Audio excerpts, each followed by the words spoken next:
ఈరోజు ఒక ప్రత్యేకమైన సందర్భాన్ని లేదా సన్నివేశాన్ని మనం చూద్దాం. ఈ క్రిస్మస్ సీజన్లో ఒమా సోదరుని లూకా సువార్త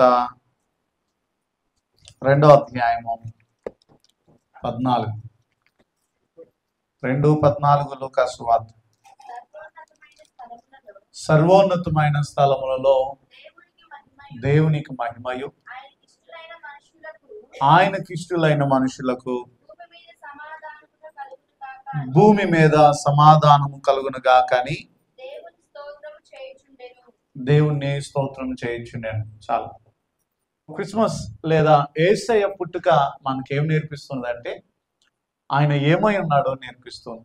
ఆయన ఈ లోకానికి వచ్చి మనకేం తీసుకొచ్చారో, ఆయన భూమి మీద మానవానిగా పుట్టడం ద్వారా మనిషికి కలిగిన ఆశీర్వాదం ఏంటో మనకి ఈ పుట్టుక లేదా ఈ క్రిస్మస్ మనకు నేర్పిస్తున్నది.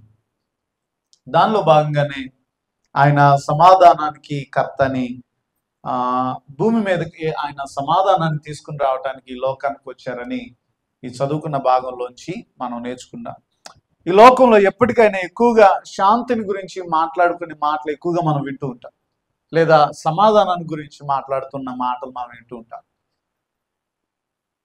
నెమ్మది కావాలి, సమాధానం కావాలి, శాంతి నెలకొల్పబడాలి. కానీ ఎప్పటికన్నా ఎక్కువగా శాంతి లేకుండా జీవిస్తున్న సందర్భాలని సమాజంలో మనం చూస్తున్నాం. ఏమాత్రం కూడా సమాధానం లేదు, ఏమాత్రం కూడా శాంతి అన్నది లేదు. చాలా మంది దేశ అధికారులు, దేశ పిఎంస్, ప్రెసిడెంట్స్ వీళ్ళందరూ ఏం చేస్తున్నారంటే పీస్ డీల్స్ అని, ఏమండి, శాంతి ఒప్పందాలని చేస్తున్నారు. కానీ అవేవి కూడా వర్కౌట్ అవ్వట్లేదు, ఏమి కూడా వర్కౌట్ అవ్వట్లేదు. అంతేందుకు ఈ మధ్య అమెరికా ప్రెసిడెంట్ అయిన ట్రంప్ గారు ఏం చేశారంటే ఇజ్రాయెల్ దేశానికి అలాగే పాలస్తీనా అనే ఈ శత్రుత్వ దేశాల రెండింటికి కూడా పీస్ డీల్ అనేది ఒకటి ఏర్పాటు చేశారు. ఇజ్రాయెల్ దేశానికి వెళ్ళి మరి మీరు వారితో గొడవ పడద్దు, వారు మీతో గొడవ పడద్దు అన్నట్లుగా వారిద్దరి మధ్య మీడియేటర్గా పనిచేసి సంతకాలు చేయించుకున్నాడు. పీస్ డీల్ ఒకటి చేశాడు. ఆయన చేశాడు. 2-3 రోజులకి ఏం జరిగిందంటే ఈ పాలస్తీనా వాళ్ళు మళ్ళా ఇజ్రాయెల్ మీద బాంబ్ అటాక్ చేశారు. ఈ శాంతి ఒప్పందాలు పనిచేశాయా అన్నది ప్రశ్న. ఎంతో కాలం లేదు, 2 రోజుల్లోనే. సో ఈ ప్రపంచ సంబంధమైన శాంతి ఒప్పందాలు ఇవేవి కూడా ప్రపంచంలో పనిచేయట్లేదు. కానీ యేసయ్య లోకానికి వచ్చింది దేనికి అని అంటే మనకి సమాధానాన్ని ఇవ్వటానికి. ఆయన భూమి మీద ఏమండి, ఈ మాట దూతలు, అనేక మంది దూతలు ఆకాశం నుంచి దిగి వచ్చి పాడుతున్న పాట అన్నమాట. సర్వోన్నతమైన స్థలములో దేవునికి మహిమయు ఆయనకిష్టులైన వారికి భూమి మీద సమాధానం. ఆయనకిష్టులైన వారికి. మీరు అడగొచ్చు, ఏమండి బాగానే ఉంది, 2020 సంవత్సరాల క్రితం ఆయన వచ్చారు, సమాధానాన్ని ఇవ్వటాక అన్నారు. మరి ఏది సమాధానం? యుద్ధాలు చూస్తా ఉన్నాం, సమాధానం లేదు. కుటుంబాల్లో కానీ, సమాజంలో కానీ, మన గ్రామాల్లో కానీ, లేదా పట్టణాల్లో కానీ ఎక్కడ సమాధానం చూడట్లేదు కదా. ఏంటి పరిస్థితులన్నీ ఉన్నాయి? ఒకవేళ మీలో ప్రశ్న కలిగితే ఇక్కడ ఒక మాట ఉన్నది, ఆయనకిష్టులైన వారికి భూమి మీద సమాధానము అని. సో ఎవరైతే ఆయనకి ఇష్టలుగా ఉంటారో, ఎవరైతే ఆయనకి ఇష్టలుగా మారుతారో వారికి సమాధానము నెలకొల్పబడుతున్నది, వారికి ఆయన సమాధానాన్ని ఇస్తున్నాడు. ఇకపోతే ఒక 3 విషయాలు నేను చెప్పి నేను నా మాటలు ముగింపులోనికి వెళ్తాను. యేసయ్య రాక, యేసయ్య పుట్టుక అన్నది మనకి ఏ విషయాల్లో శాంతిని తీసుకుని వచ్చిందో, ఏ విషయాల్లో మనకి సమాధానాన్ని తీసుకుని వచ్చిందో క్లుప్తంగా కొన్ని విషయాలు మనం ధ్యానం చేద్దాం. ప్రభు మనతో అందరితో మాట్లాడును గాక. Peace announced at his birth. ఆయన పుట్టుక ద్వారా మనకి సమాధానం కలిగింది. ఆయన జన్మలో ప్రకటింపబడిన శాంతి లేదా ఆయన జన్మ ద్వారా ప్రకటింపబడిన సమాధానాన్ని మనం చూస్తున్నాం. 3 విషయాలు అన్నాను. మొదటిది, ఆయన జన్మ ద్వారా మనకి ప్రకటింపబడిన సమాధానం. 2, ఆయన యొక్క మరణము ద్వారా ప్రకటింపబడిన సమాధానం. 3వది, ఆయన రాజ్యమును గురించిన నిశ్చయితను పొందుకోవడం. సో ఈ మూడు విషయాల్లో ప్రభు మనకి సమాధానాన్ని అనుగ్రహిస్తున్నాడు. ఆయన పుట్టుక, ఆయన మరణము, ఆయన రాజ్యం గురించిన నిశ్చయత. ఈ మూడు విషయాల్లో ప్రభు మనకు సమాధానాన్ని ఇస్తున్నాడు. సహజంగా మనం ఏమనుకుంటామంటే నా బాధలు పోవటం, లేదా శాంతిని, ఈ లోక సంబంధమైన పరిస్థితులన్నీ పోవటం, అఫ్కోర్స్ అవి కూడా దేవుడు వాటేమి డినై చేయట్లేదు, వాటిని ఏమి దేవుడు కాదనట్లేదు, వాటన్నిటిని అనుగ్రహిస్తాడు. అయితే మన యొక్క దృష్టి, మన యొక్క ఆశ వాటికి అతీతమైనదై ఉండాలి. అదే నిజమైన క్రైస్తవ జీవితం కదా. వీటికి అతీతమైనది ఏంటి? దేవునితో సరైన సంబంధం కలిగి ఉండటం, దేవునితో ఏక స్వభావం కలిగి ఉండటం, ఏమండి దేవుని యొక్క ఉద్దేశాలు గ్రహించటం, ఆయన యొక్క వాక్య ప్రకారం నడవటం, లేదా దేవునితో నీవు కోల్పోయిన ఆ సంబంధాన్ని ఏమండి, లేదా మనకు ఎదురవుతున్న పరిస్థితులు దేవునికి దూరం చేసే అవకాశం ఉండదు కనుక ఈ పరిస్థితులన్నిటి నుంచి మనం విజయాన్ని దేవునికి సమీపంగా చేర్చబడటం అన్నదే నిజమైన అవసరమైన కోరికగా మన జీవితాలు మనం కలిగి ఉండాలి. ఇది ప్రభు మన యొద్ద నుంచి ఇష్టపడే. సరే, ఇక్కడ చదువుకున్న వాక్య భాగంలోంచి ఆయన జన్మలో ప్రకటింపబడిన శాంతిని మనం చూస్తున్నాం, లేదా సమాధానాన్ని చూస్తున్నాం. శాంతి లేదా సమాధానం ముందుగా ఎవరికి ప్రకటింపబడిందంటే గొర్రెల కాపర్లకి. ఇది గొర్రెల కాపర్లకి తెలియజేస్తున్నప్పుడు ఆకాశం నుంచి దూతలు దిగి వచ్చి గొర్రెల కాపర్లతో మాట్లాడుతూ పాడిన పాట అన్నమాట. సో మొట్టమొదట ఆయన యొక్క జన్మను గురించిన ఈ సమాధానకరమైన వార్త, ఈ యొక్క అనౌన్స్మెంట్ ఎక్కడ ఎవరితో అంటే గొర్రెల కాపర్లకి ఈ యొక్క అనౌన్స్మెంట్ మొట్టమొదట అందింది. గొర్రెల కాపర్లు ఎవరు అంటే సమాజంలో చాలా తక్కువ చూపు చూడబడే ఆ పరిస్థితిని చూస్తాం ఆనాటి దినాల్లో. అర్ధరాత్రి పొలాల్లో ఉన్నవారు అండి, అంటే మత సంబంధమైన, మతపరంగా వారికి ఏ విధమైన గౌరవం లేని వారు, సహజంగా సమాజంలో ఒక తక్కువ స్థితిలో కనిపించే వారినిగా మనం అర్థం చేసుకోవచ్చు గొర్రెల కాపరు ఆనాటి దినాలు. సో వారికి మొట్టమొదట సమాధానాన్ని గురించిన మొట్టమొదటి సమాచారం అందింది, అనౌన్స్మెంట్ అందింది. పోయిన సంవత్సరం నేను ఈ సందేశం చెప్పాను, మీలో ఎంతమంది గుర్తుందో. ఏంటది? మహిమ నుంచి పశువుల పాక వరకు అని. మహిమ నుంచి పశువుల పాక వరకు. ఈ పరలోక సంబంధమైన మహిమ ఎక్కడ, పశువుల పాక ఎక్కడ? ఆలోచన చేస్తే మనకు ఆశ్చర్యం కలుగుతుంది. ఎందుకనంటే ఒకవేళ ఆయన గొప్పగా ఉన్నతమైన పెద్ద పెద్దోళ్ళు పుట్టినట్లుగా గొప్ప రాజుల్లాగా పుట్టుంటే ఈ కింద ఉన్న వాళ్ళు ఎవరు కూడా ఆయన చూడటానికి వెళ్ళటానికి అవకాశం దొరికేది కాదు, లేదా అవకాశం ఉండేది కాదు. వెళ్ళనిస్తారా? ఓ పెద్ద ఫంక్షన్లోనే మనకి మంచి బట్టలు సరిగ్గా లేకపోతేనే బయట సెక్యూరిటీ ఆపేస్తారు. అందుకని యేసయ్య అందరికి అందుబాటులో ఉండటానికి ఆయన అంతగా తగ్గించుకున్నాడు. ఇప్పుడు ఎవరైనా రావటానికి అవకాశం. గొర్రెల కాపర్లు వచ్చారు, చెప్పండి, జ్ఞానులు కూడా వచ్చారు.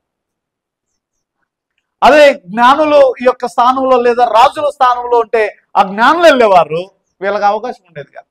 దేవునికి కావాల్సింది కంప్లీట్ సరెండరింగ్ కావాలండి. దేవునికి నిన్ను నువ్వు సంపూర్ణంగా సమర్పించుకోవటం కావాలి. దేవుడు మన యొద్ద నుంచి ఇదే ఇష్టపడుతుంది. నిన్ను నువ్వు సంపూర్ణంగా ఆయన ఎదుట సమర్పించుకోవటమే ప్రభు ఆశపడుతుంది. అర్థమవుతుంది? అదే ఆయనకి ఇష్టలుగా మనం మారటానికి దోహదపడే. ఆయన పరలోకంలో ఉండి నేను నిన్ను ప్రేమిస్తున్నానని చెప్పలే. ఆయన పరలోకంలో ఉండి నా శాంతి మీకు అనుగ్రహిస్తానని చెప్పలే. ఆయన పరలోకంలో ఉండి నీ బాధకు నేను తోడుగా ఉంటానని చెప్పలేదు. ఆయన పరలోకమును విడిచిపెట్టి ఆ ఆకాశమును లేదా ఆ మహిమను విడిచిపెట్టి ఆయనే నీ దగ్గరకు వచ్చాడు. ఆయనే మన దగ్గరకు వచ్చి ఇప్పుడు చెప్తున్నాడు. ఫోనుల్లో మనం చెప్పినట్లుగా యేసయ్య ఆకాశం నుంచి మనకేం చెప్పలేదు. నేను నీకు తోడుకుంటా, నేను నీకు సమాధానాన్ని ఇస్తా, నేను నీతో ఉన్నా, ఎందుకు భయపడుతున్నాను, పరలోకం నుండి చెప్పలా. ఆయన ఈ మాట చెప్తూనే నీ దగ్గరకు వచ్చి చెప్పాడు. మనిషిగా మనతో ఉండి మన పక్క నుండి ఆయన మనతో చెప్తూ ఉన్నాడు, నేను నీకు సమాధానాన్ని ఇస్తాను, నేను నీకు శాంతిని, నెమ్మదిని అనుగ్రహిస్తాను. It's a divine declaration. సరే, రెండోది ఆయన శిలువ ద్వారా మనకి ఈ యొక్క సమాధానము లభ్యమవుతుంది లేదా మనం సంపాదించుకుంటున్నాం. మొదట ఆయన పుట్టుక ద్వారా మనం సమాధానాన్ని సంపాదించుకున్నాం. రెండోది ఆయన యొక్క శిలువ త్యాగము ద్వారా మనము ఈ యొక్క శాంతిని పొందుకుంటున్నాం. సహజంగా క్రిస్మస్ అనగానే ఆయన పుట్టుక నుంచి గురించే మనం మాట్లాడుకుంటాం చాలాసార్లు. ఆయన పుట్టుకను ఈ యొక్క ఆయన జన్మను గురించే ఎక్కువగా మాట్లాడే పరిస్థితులను చూస్తూ ఉంటారు. కానీ ఆయన పుట్టుకలో కూడా ఆయన యొక్క మరణాన్ని జ్ఞాపకం చేసుకోవడమే అస్సలైన లేదా సంపూర్ణమైన క్రిస్మస్. ఆయన పుట్టుక ఆయన యొక్క మరణం కొరకే. సో ఆయన పుట్టుక ద్వారా మనకి సమాధానాన్ని ప్రకటించారు. అలాగే ఆయన మరణము ద్వారా కూడా ఆయన మనకి సమాధానాన్ని ప్రకటించారు. ఓ మాట చదువుదాం రండి ఒకసారి. యోహాను సువార్త 14:27 చదువుదాం. యోహాను సువార్త 14:27. శాంతిని మీకు అనుగ్రహించి వెళుచున్నాను, నా శాంతినే మీకు అనుగ్రహిస్తున్నాను, ఇది లోకం ఇచ్చినట్లుగా కాదు. చూసారా, నా శాంతినే మీకు అనుగ్రహిస్తున్నాను, ఇది లోకం ఇచ్చేట్లుగా కాదు. లోకం ఇచ్చే శాంతి తాత్కాలికమైనది. లోకం చెప్పేది ఏంటంటే డబ్బు ఉంటే శాంతి ఉంటుంది, ఆరోగ్యం ఉంటే శాంతి ఉంటుంది, సమస్యలు లేకపోతే శాంతి ఉంటుంది. కానీ ఇవన్నీ కూడా పరిస్థితులపై ఆధారపడిన శాంతి అన్నమాట. కానీ యేసయ్య ఇచ్చే శాంతి వేరు. ఇది వీటన్నిటికి అతీతమైనది. అందుకే క్రైస్తవ జీవితం కూడా అతీతమైనది అని చెప్పుకుంటున్నాను. యేసయ్య ఇచ్చే శాంతి సిలువ నుండి ప్రవహిస్తూ ఉన్నది. ఆయన సిలువ బలియాగంలోంచి శాంతి ప్రవహిస్తుంది మన జీవితానికి. ఎలా? ఏమండి, రోమపత్రిక 5వ అధ్యాయం 1వ వాక్యంలో చదువుతాం. ఇక్కడ చక్కటి మాట ఉన్నది. విశ్వాసమును బట్టి దేవునితో యేసయ్య ద్వారా మనం సమాధానాన్ని పొందుకున్నాం. సో సిలువపై ఆయన పాపం క్షమించాడు, మన పాపాలని. మనుషులుగా మనం క్షమించబడ్డాం. దేవునితో శత్రుత్వం తొలగిపోయింది మన జీవితాల్లో. ఏమండి, ఆ తర్వాత దేవునితో శాంతి మరలా నెలకొల్పబడింది, పునరుద్ధరించబడింది. వాస్తవానికి మానవునికి దేవునికి మధ్య చక్కటి సంబంధం ఉన్నది. కానీ ఆదామవ్వల యొక్క పాపం ద్వారా ఈ బంధం తెగిపోయింది. కానీ ఇదిగో ఈ బంధము ఎప్పటి నుంచి అంటే ఇదిగో ఆదామవ్వల దగ్గర నుంచి యేసయ్య వచ్చేదాకా ఆ బంధం అలాగే తెగిపోయింది. ఆ గ్యాప్ అలాగే ఉండిపోయింది. కానీ యేసయ్య రావటం ద్వారా ఇదిగో ఈ బంధం మరలా తిరిగి కట్టబడింది. ఈ బంధం మరలా రీయూనియన్ చేయబడింది. యేసయ్య వచ్చింది దాని కొరకే, నిన్ను నన్ను మరలా తండ్రితో ఏకం చేయటానికి, మరలా నిన్ను నన్ను తండ్రితో ఏక స్వభావము ఏక బంధాన్ని మనం కలిగి ఉండటానికి యేసయ్య యొక్క విషయాలు అదే ఆయన ఈ లోకానికి వచ్చినట్లుగా మనం గమనిస్తున్నాం. ఇకపోతే లోపల నిజమైన శాంతిని మనం అనుభవించాలన్నది దేవుని యొక్క ఉద్దేశం. ఇది ఖచ్చితంగా మన జీవితాలు ఈ శిలువ మరణం ద్వారానే సాధ్యం అవుతుంది. శిలువ మరణం ద్వారా, యేసయ్య మరణం ద్వారా ఈ శాంతి పరిస్థితులకు అతీతమైనది. ఏమండి, సమస్త జ్ఞానములకు మించిన దేవుని యొక్క సమాధానం మీ హృదయాలకి అనుగ్రహించబడదు. ఫిలిప్పీ పత్రికలో 4:7 ఉంటుందమ్మా. యేసయ్య ద్వారా మీ మనస్సులకు మీ హృదయాలకి ఇది కావలి ఉంటుంది. ఇది సమస్త జ్ఞానములకు మించిన సమాధానం. ఈ ప్రభు ఇచ్చే శాంతి లోక సంబంధమైనది కాదు, దీనికి అతీతమైనది అని చెప్పుకుంటున్నాను. పౌలు కూడా చెరసాల్లో ఉన్నప్పుడు అదే కదా మనం చూసేది. అపోస్తల కార్యాల్లో చెరసాల్లో వేసినప్పుడు కూడా ఆనందంతో సంతోషంతో వారు పాటలు పాడుతూ గంతులు వేస్తూ దేవుణ్ణి ఆరాధించిన ఈ పరిస్థితి అంతా ఏంటి అని అంటే వారు చెరసాల్లో ఉన్నప్పటికీ దేవుడు వారికి ఇచ్చిన శాంతిని వారు పొందుకున్నారు. అదే ఇందాక చెప్పాను కదా, దేవుని బిడ్డలు వారు కలిగి ఉండే శాంతి సమాధానాలు వారి యొక్క జీవితం ఎంత ప్రత్యేకమైనది అంటే వారి ఇబ్బందుల్లో కూడా, కష్టాల్లో కూడా, శోధనలో కూడా, ఎటువంటి పరిస్థితుల్లో కూడా వారు సమాధానాన్ని నెమ్మదిని కలిగి ఉంటారు. ఇది ప్రభు మనకు అనుగ్రహించే శాంతి. ఇది యేసయ్య ఇస్తున్న నెమ్మది, సమాధానం. సో ఇది మనం పొందుకోవటానికి మన జీవితాలను అప్పగించుకోవాలి. ఇక మూడోది మనం ఆలోచన చేస్తే ఆయన రాజ్యంలో మనం ఉండటానికి నిశ్చయితను మనం పొందుకునే సమాధానం అన్నమాట. సో ఆయన యెషయా గ్రంథము 9వ అధ్యాయం 7వ వచనంలో ఆయన రాజ్య వృద్ధియు శాంతియు అంతము లేకుండా ఉండును అని చెప్తారు. సో ఇప్పుడున్న శాంతి సంపూర్ణం కాదు మనం కలిగి ఉన్నది. యేసయ్య ఇచ్చేదే సంపూర్ణమైనది. ఈ లోక సంబంధంగా మనం కలిగి ఉండేవి ఇవన్నీ కూడా కన్నీళ్ళు, వ్యాధులు, మరణము, పోరాటాలు ఇవన్నీ కూడా లోక సంబంధంగా ఇవన్నీ సహజం ఇక్కడ ఉన్నప్పుడు. కానీ వన్స్ మనం ఎప్పుడైతే మనము ఈ అష్యూరెన్స్ని, ఈ యొక్క నిశ్చయితని దేవుని యొద్ద నుంచి మనం పొందుకుంటామో మనకి ఇంకా అక్కడ యుద్ధాలు ఉండవు, భయం ఉండదు, మరణం ఉండదు, పాపం ఉండదు. నిజమైన క్రిస్మస్ లేదా నిజమైన శాంతి అదిగో అక్కడ మనం పొందుకుంటాం, దేవుని రాజ్యం.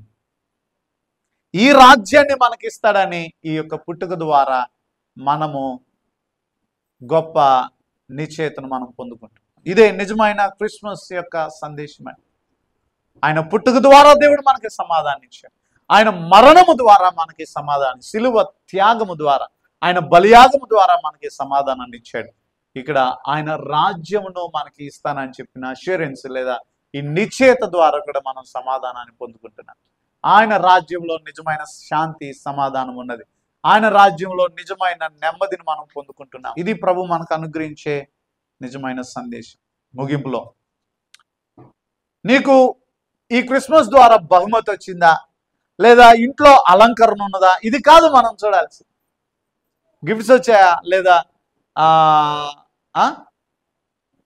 పండగ చేసుకున్నామా, మంచి కూరనేమా, మంచి చీర కట్టామా, లేదా అందరికన్నా జిగేలుగా మనమే మెరుస్తున్నామా, ఈ కాదు మన జీవితాల్లో మొట్టమొదట మన యొక్క ప్రాధాన్యత మనం కలిగి ఉండాల్సి.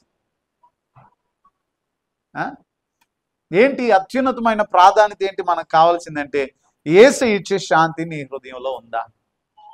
ఆయన జన్మం ద్వారా, ఆయన మరణం ద్వారా, ఆయన ఇచ్చిన మనకి ఇచ్చిన నిశ్చయత, ఆయన రాజ్యం గురించిన నిశ్చయత, వీటి ద్వారా నిజమైన శాంతిని నువ్వు పొందుకున్నావా? ఈ నిజమైన శాంతి మనలో ఉంటే మన జీవితాల్లో ఏ విధమైన ఈ యొక్క దిగులు మన జీవితాల్లో ఏలుబడి చేయదు. సో దేవుని చిత్తానుసారంగా మన జీవితాన్ని నిలబెట్టుకుంటేనే మన హృదయాల్ని సిద్ధపరచుకుందాం. యేసు ఇచ్చే నిజమైన శాంతి మన హృదయంలో మనం పొందుకుందాం. ఈరోజు యేసయ్య మనకు అనుగ్రహించే శాంతిని మన జీవితాల్లో స్థిరంగా మన జీవితాల్లో మనం కాపాడుకుందాం. అట్టి కృప, అట్టి శాంతి, సమాధానం, నిజమైన శాంతి మన జీవితాల్లో మనం పొందుకుని దేవుని చేత దీవించబడదాం. అట్టి కృప ప్రభు మనకు దయచేసి నడిపించును గాక. ఆమేన్. ఆమేన్. తల ఉంచండి, ప్రార్థన చేసుకుందాం.